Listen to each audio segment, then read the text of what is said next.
My mom chose her new husband over me, told me to leave because he felt unsafe. So I left, took action, and revealed his true colors. So I'll introduce myself before I start talking about what happened. I'm 17 years old. I celebrated my 17th birthday just a couple of months ago. I graduated from high school just a month ago and have been a straight-A student all my life. I've been living with my 38-year-old mother for the last year and 10 months. She's a single mom and the head chef at one of the best Italian restaurants in our city. My parents got divorced when I was 10 years old. My parents co-parented me for several years, but then my dad was diagnosed with brain cancer. My dad ran the trucking business that his parents had started, but he let his brother take over once he fell sick. Earlier, I used to alternate between living with my mom and dad every week, but after my dad's diagnosis, I had to move in with my mom full-time. I visited my dad often, but I still did miss living with him because I'd say I've always been a lot closer to my dad as compared to my mother. My mom's just always been a little too tightly wound for us to really get along, and we just constantly used to be at odds. First, it was my dad who she'd fight with all the time, and then after the divorce, it was me.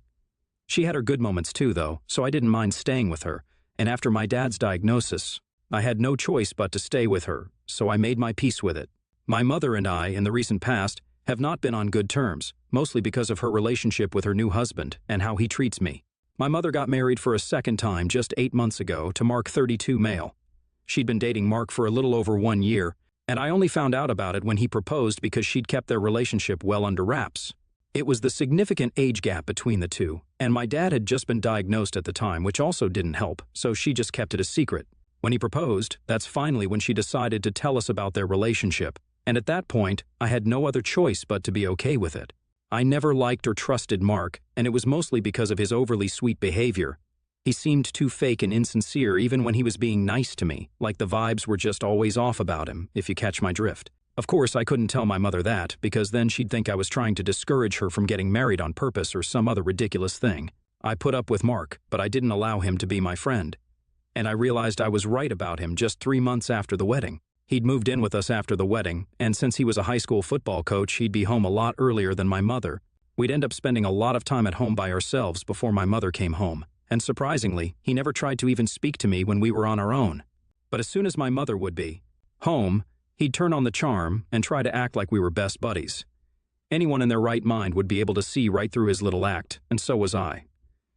Anyway, so one day I went to the kitchen to grab myself some food, and then I heard a creaking sound coming from my mom's bedroom. Now I knew that my mother had a secret locker under her bed that only we knew about, and she kept the keys on her all the time. She had a spare set of keys as well, but those were usually with me, and I hadn't given my keys to Mark. So I realized that he must have stolen my mom's set. The locker contained all of my mother's wedding jewelry back from when she got married to my dad, and a lot of other really expensive jewelry too. She also kept some spare bundles of cash stashed away in the locker for emergencies. She didn't trust bank lockers and preferred to keep these valuables close to herself because she felt it was considerably safer. It was a whole thing. I watched Mark take out an entire bundle of cash and put it in his pocket. I was too shocked to even move and stayed rooted to my spot. So when Mark turned around, he spotted me standing right outside the bedroom.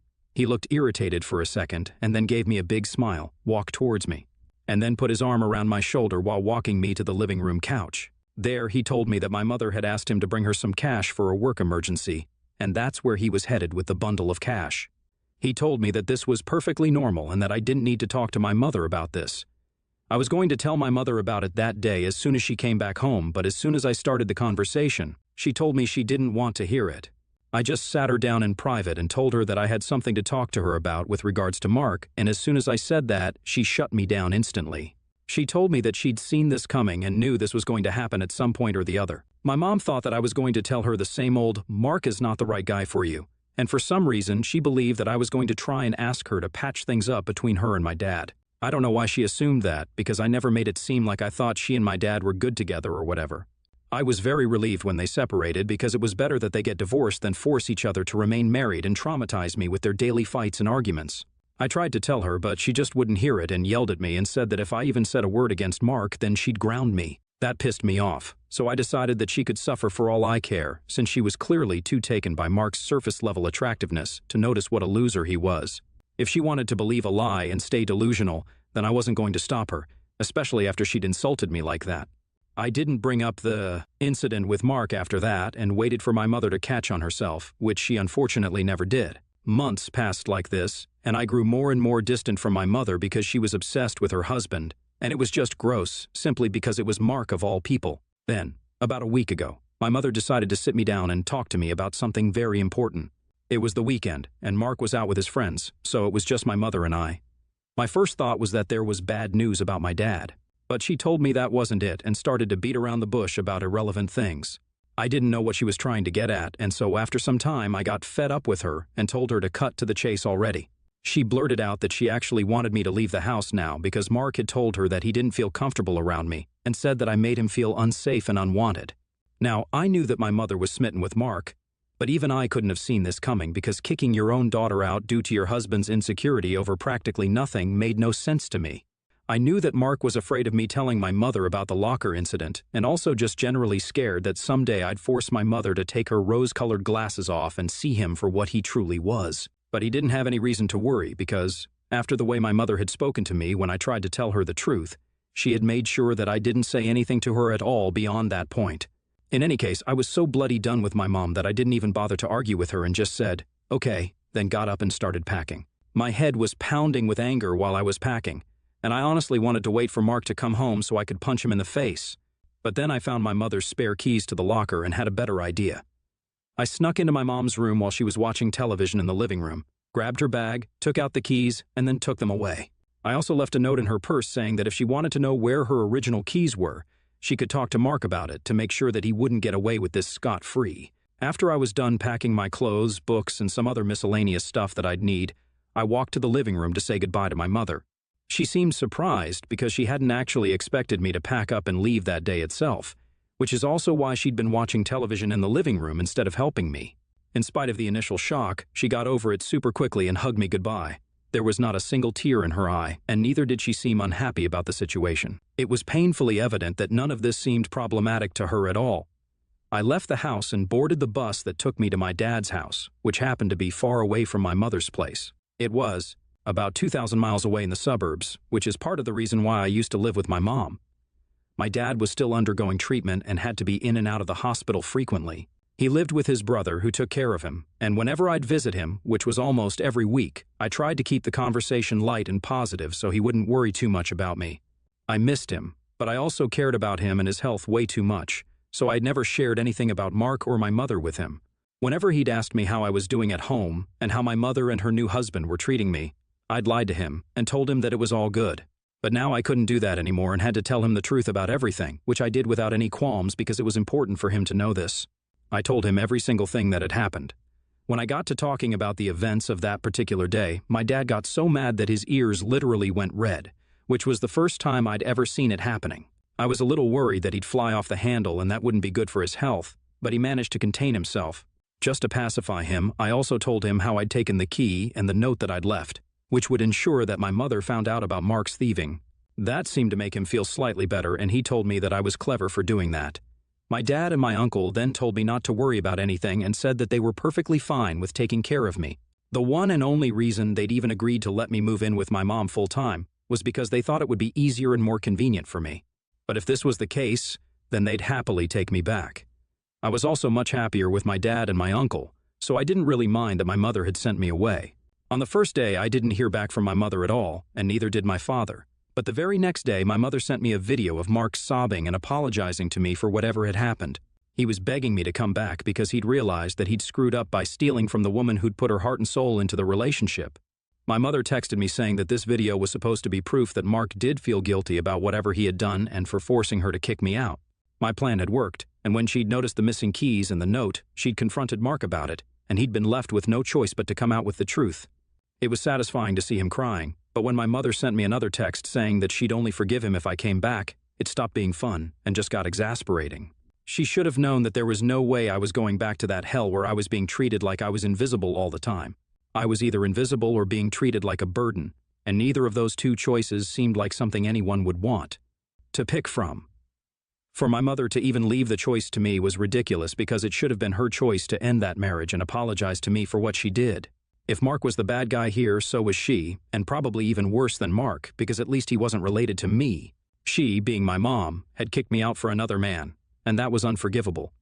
It wasn't just Mark who should have been apologizing, but she should also have been regretting what she put me through. Instead, she was treating this as some sort of sick game.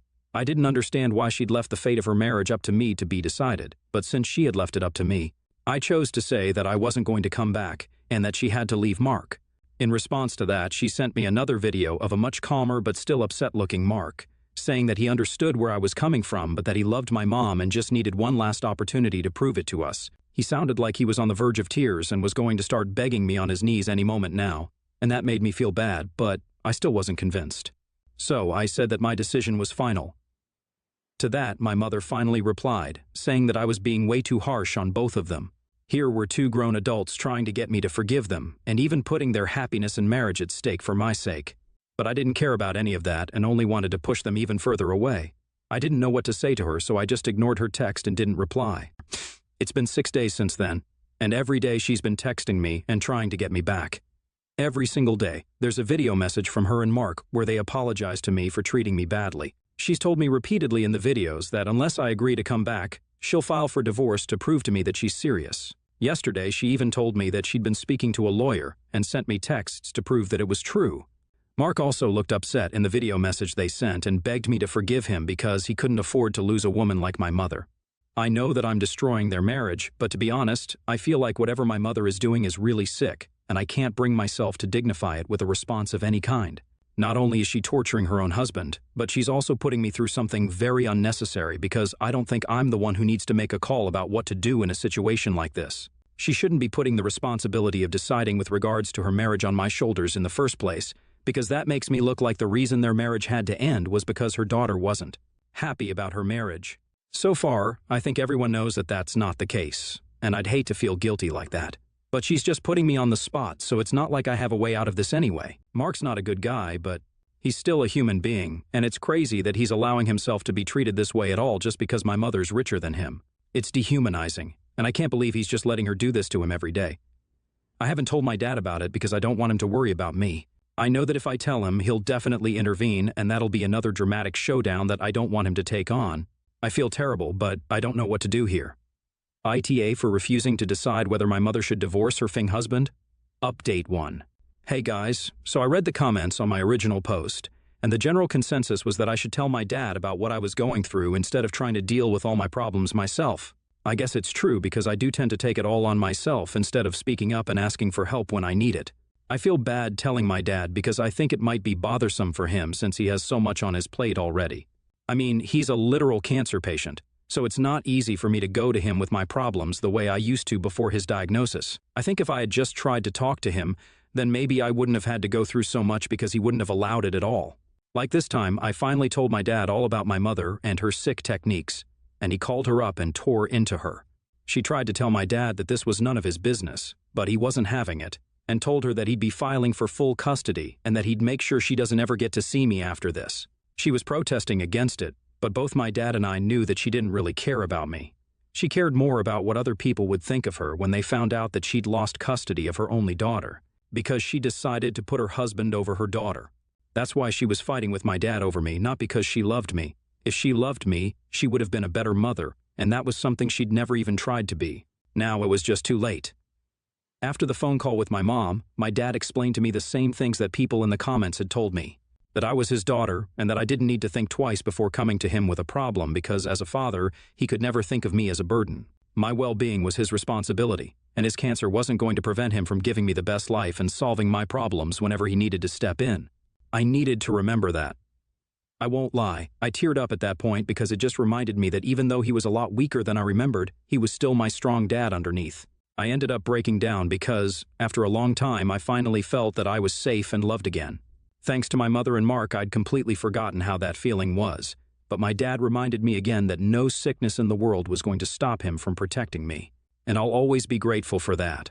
Gosh, it sounds so sappy, but I'm really happy that it's true for me. Update 2. My dad has filed for full custody of me, and my mom isn't going to get any visitation rights either.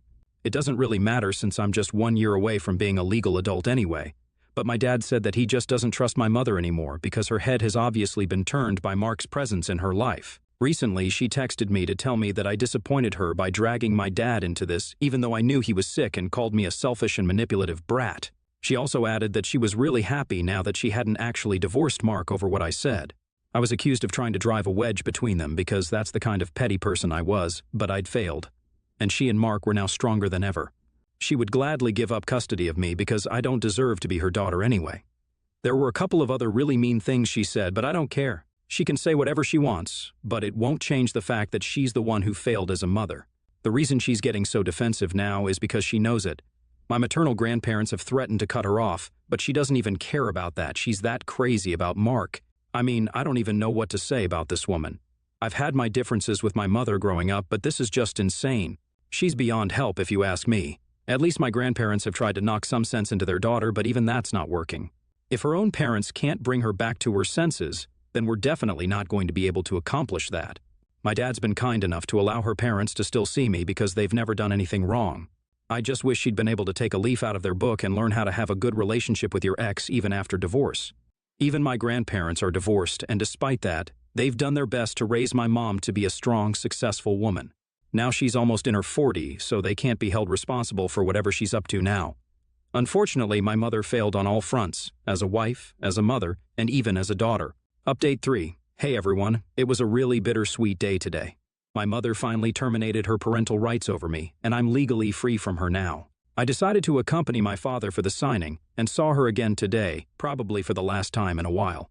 She didn't acknowledge my existence at all and didn't even look at me. I didn't know how to feel very honestly, and I still don't. Like, I'm sad, but I'm also relieved, I guess? I don't know, I just have mixed feelings about all of this. Mark wasn't there, which was no big surprise because that thief probably didn't have the spine to face me after whatever happened. It was only my mother's actions that really hurt me anyway. He can go to hell, because he's very irrelevant in my life. My dad and uncle took me out for dinner to make me feel better today, and that did cheer me up a little. 2 days ago, we also learned that my dad is getting better, slowly but surely. There's definitely a real chance of him beating cancer, so if everyone could just pray for that, that'd be great. I love my dad, and at this point, he's my only parent, so I can't lose him. I just can't. My uncle's great, but he's not my dad, and nobody will ever be like him, ever. I don't know how much time I have with him, but I just hope that whatever time we have together is only good times and nothing else now. Nevertheless, I hope you guys keep us in your prayers, and thank you to all of you who responded.